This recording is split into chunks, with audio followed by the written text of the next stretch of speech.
Tom Platz spent his career at the center of professional bodybuilding, training at the original Gold's Gym in Venice Beach, competing at the Mr. Olympia, and building alongside the athletes who defined the sport's golden era. Now 70, he remains one of its most recognized figures, known in particular for a level of leg development that became a lasting reference point in competitive bodybuilding. Not the most decorated physique in the sport's history, but a specific standard against which leg development has been measured ever since. When Platz names the 6 bodybuilders he admires most, the list carries weight that goes beyond personal preference. He trained with these men, competed against them, and watched the sport develop in real time. His perspective comes from direct experience, not observation from the outside. Each of the 6 represents a different approach to the demands of professional bodybuilding, the physical commitment required, the sacrifices involved, and the degree of conviction it takes to pursue something most people will never fully engage with. That is what distinguishes them in Platz's view, and what has kept them significant decades after their competitive years. What follows is an account of each man on that list, their careers, what they contributed to the sport, and why Platz regards them the way he does. First up, we have Larry Scott. Before the Mr. Olympia became a global institution, before its feuds and controversies and questions about judging, there was Larry Scott, standing alone at the top of something entirely new.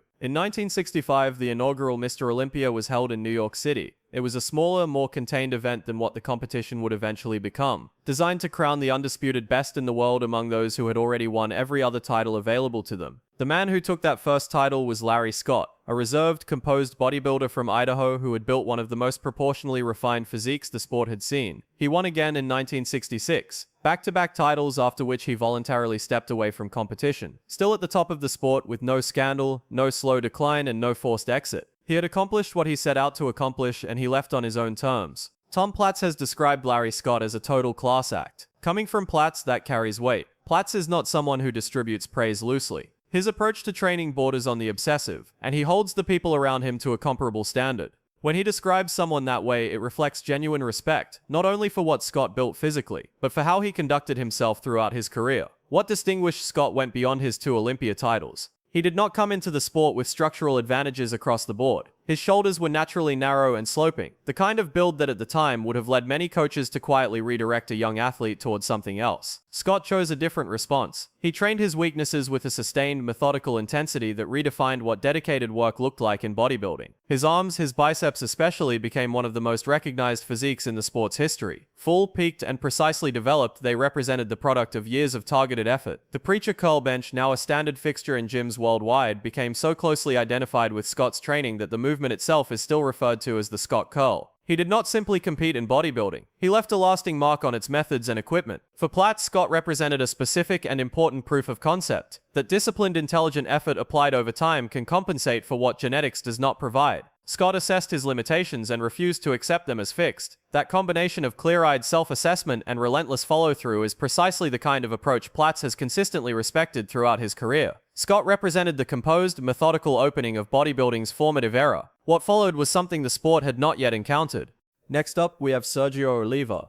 There are physiques that impress, and there are physiques that genuinely confuse, bodies that make you stop and question whether what you're seeing is actually possible. Sergio Oliva was the second kind. He was called the Myth, not as a casual nickname, but because looking at him and trying to reconcile what you were seeing with what you understood about human anatomy felt to many genuinely impossible. Oliva was born in Cuba in 1941 and grew up in severe poverty, training with almost no equipment, making do with whatever was available in conditions most American and European bodybuilders of his era would have considered wholly inadequate. He defected from Cuba in 1962, settled in Chicago, and began training seriously in American gyms. His arrival in competitive bodybuilding was immediate and decisive. He won the Mr. Olympia in 1967, 1968, and 1969, 3 consecutive titles, including a 1969 victory over a young Austrian named Arnold Schwarzenegger, the man who would go on to become the most recognized figure in the sport's history. Oliva's V-taper was so extreme and geometrically pronounced that judges reportedly struggled to calibrate their scoring criteria around a physique that seemed to operate outside the normal rules of proportion. His shoulders were exceptionally wide, his waist was narrow to a degree that appeared structurally improbable. His arms were full and thick from every angle. His legs, while not a defining feature of his legacy in the way they were for Tom Platz, were substantial and well developed.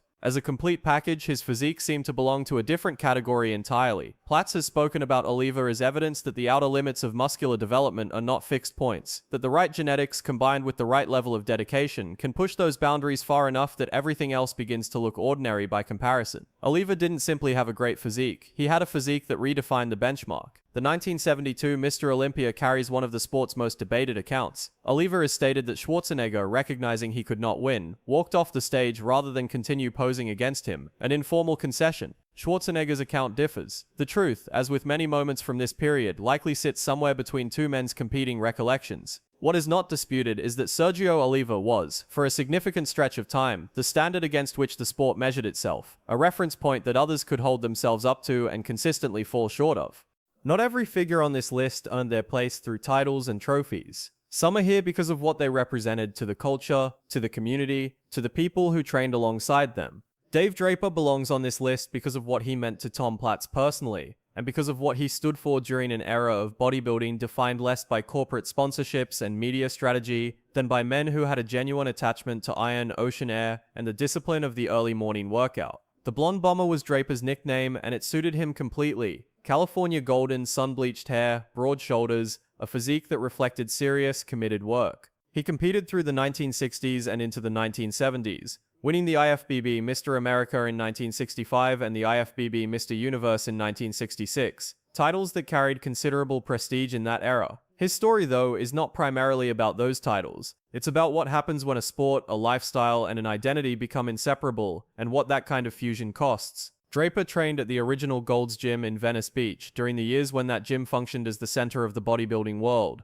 Platz trained there as well. They knew each other not as competitors who crossed paths at shows, but as men who shared a floor and equipment, pushed each other through workouts, and discussed training with the seriousness others reserve for art or philosophy. Platz has described Draper as the heart of that era. Not the best physique, not the most decorated competitor, but the person whose presence defined what the period felt like from the inside. Draper had opportunities in Hollywood. During a time when California bodybuilding and California entertainment frequently overlapped, when the right physical presence could open doors to film and television, he was offered that path. He appeared in films and had real visibility. He chose not to pursue it further. He chose the gym because that was where his sense of self was rooted. The difficulty with that degree of identification is what happens when the lifestyle becomes harder to sustain, when competitions wind down, when the body no longer responds as it once did, when the culture moves on. Draper went through genuinely difficult periods. He has spoken openly about depression and about the challenge of maintaining purpose outside competitive bodybuilding. In a gym culture that strongly discouraged any acknowledgement of internal struggle, his willingness to speak honestly about those years was uncommon. He recovered, he found stability, continued writing and coaching, and stayed connected to the community that had always been central to his life. Tom Platz, who observed this arc from close range, includes him here not in spite of that complexity but because of it. A physique is one thing. A life lived fully inside a discipline, with all the costs that entails, is another.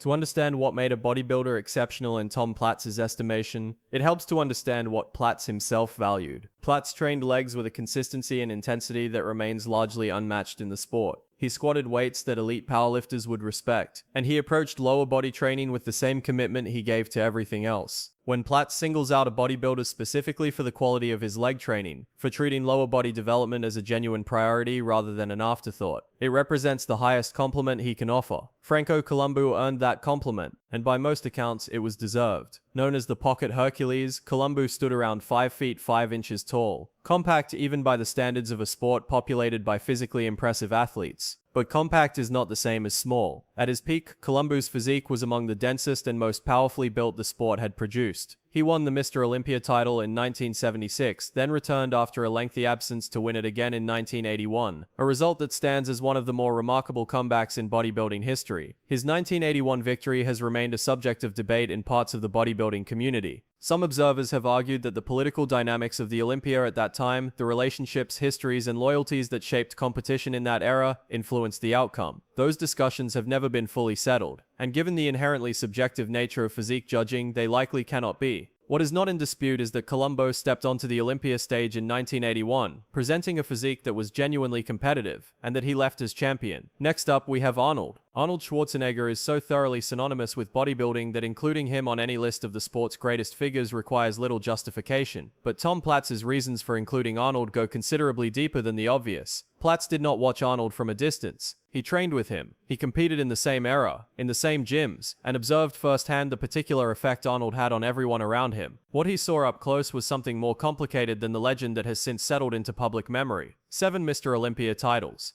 The last two, 1980 in particular, remain among the most contested results in the competition's history, and those circumstances will be addressed when we reach the final name on this list. But the 5 titles before that, the unbroken run of dominance from 1970 through 1975, were the foundation on which the modern understanding of bodybuilding was built. Arnold set the aesthetic standard: broad shoulders, a chest with a three-dimensional quality the cameras captured in a way they rarely did with other competitors, arms that became the most photographed muscles in the sport's history, and a stage presence that was theatrical, magnetic, and entirely self-aware in a way no competitor before him had quite achieved. Platz has spoken specifically about Arnold's psychological approach to competition, the way he used his personality, his confidence, and his theatrical intelligence as competitive tools alongside his physique. The accounts are well documented. Arnold would compliment competitors on their improvement in ways that subtly implied they had not been impressive before. He found ways to introduce doubt in the moments before prejudging, during the pump-up, in the backstage spaces where the psychological contest was often decided long before anyone stepped into the lights. This was not incidental. Arnold studied competition, studied human psychology, and applied what he learned with the same methodical focus he brought to his training. What Platz has emphasized, above and beyond the titles and the psychology, is the commitment, the total, consuming, lifestyle-level commitment Arnold brought to becoming the best. Platz has said that watching Arnold train at Gold's Gym, the focus, the intentionality, and the sheer volume of work changed what he believed was possible, not only in bodybuilding, but in any pursuit requiring sustained, total dedication. Arnold was demonstrating something that extended beyond fitness, that obsession, properly directed and maintained over years, could produce results beyond the reach of the merely talented or merely hard-working. Every list of this kind contains one name that lands differently from the others, one that carries not just admiration but something heavier, a mix of reverence and grief, the weight of a story that didn't end the way it should have. For Tom Platz's list, that name is Mike Mentzer. Mentzer arrived in bodybuilding in the 1970s with something most competitors of that era simply didn't have: a genuine intellectual framework for what he was doing and why. He wasn't just training hard, he was thinking rigorously, systematically, philosophically about the principles underlying athletic development. He read Ayn Rand and took those ideas seriously. He developed what he called heavy-duty training, a methodology built on the principle that high intensity taken to true muscular failure and paired with adequate recovery was superior to the high-volume approaches that dominated the era. In a sport largely governed by folklore, tradition, and whoever happened to be winning at the time, he was making a scientific argument. In 1978, at the IFBB Mr. Universe competition, Mentzer received a perfect score of 300 points, something that had never happened before and has not happened since. Every judge in every round scored him perfectly. The physique he presented that day was dense, deeply muscular, extraordinarily balanced, and conditioned at a level that had seemed almost unattainable. The judging panel, by any measure, had no basis on which to find fault. In a sport where perfection is the stated goal and the standard is always contested, he achieved it. Then came 1980. The 1980 Mr. Olympia remains the most controversial competitive result in the history of the sport. Arnold Schwarzenegger, who had retired from competition in 1975, announced his return to the Olympia stage. The announcement was significant. Arnold was by then a public figure well beyond bodybuilding, a film actor whose name carried mainstream recognition, and his return generated substantial publicity. What followed has been debated for decades. Arnold won. He was awarded the 1980 Mr. Olympia title over a field that included Mentzer and several other competitors, who by most assessments were in better competitive condition. Mentzer had come in at an exceptional level. By almost any objective measure, the judging appeared to favor Arnold in ways that his physique on that day did not fully justify. Questions about the politics involved, the relationships, the business considerations that may or may not have influenced how scores were assigned have remained the defining controversy of bodybuilding's golden era. Mentzer was not simply disappointed in the way any competitor might be after a loss. He was fundamentally shaken, because his entire competitive career had rested on the belief that excellence would be recognized, that if you were objectively the best, you would be acknowledged as such. The 1980 result demonstrated, in the most public way possible, that the sport did not operate on that basis. He never competed again. His later years reflect a quieter, more difficult chapter. He became increasingly reclusive. He trained clients out of a small apartment. He continued writing and lecturing about heavy duty, refining and defending the philosophy he had spent his career building. But the intensity that had defined his competitive years, the certainty, the sense of direction, gave way, partly to depression, partly to a disillusionment with the systems and institutions he had believed in. He died in June 2001. 2 days later, his brother Ray Mentzer, also a competitive bodybuilder, died as well. Two brothers within 48 hours. The loss registered in the bodybuilding community as something beyond ordinary grief. The convergence of those two deaths, so close together, felt like a final unwanted punctuation on a story that had never received the conclusion it deserved. Platz has spoken about Mentzer not only in terms of his physique, though the physique was extraordinary, but in terms of his mind. Platz respects people who engage seriously with ideas, who build intellectual structures around their practice, who are willing to defend what they believe against resistance and established orthodoxy. Mentzer was that person. He pushed the sport to think differently about training. He asked uncomfortable questions about volume, about recovery, about whether the prevailing wisdom was actually wisdom or simply accumulated habit. Platz naming him here is not only a tribute, it reflects what he values, what he believes bodybuilding, at its best, is supposed to produce. Not just impressive physiques, but impressive people. People who think, who challenge, who leave the sport with questions that outlast the competitions they entered. Whatever the 1980 Olympia took from Mike Mentzer, it couldn't take that. Considered together, the 6 names on Platz's list reveal as much about Platz himself as they do about the men he's honoring. These are not the 6 most commercially successful bodybuilders. They are not necessarily the 6 with the most titles, the largest audiences, or the broadest mainstream appeal. They are 6 men who answered a specific question: what does total commitment to something look like, in 6 different ways? All of them real, all of them costly, all of them worth examining.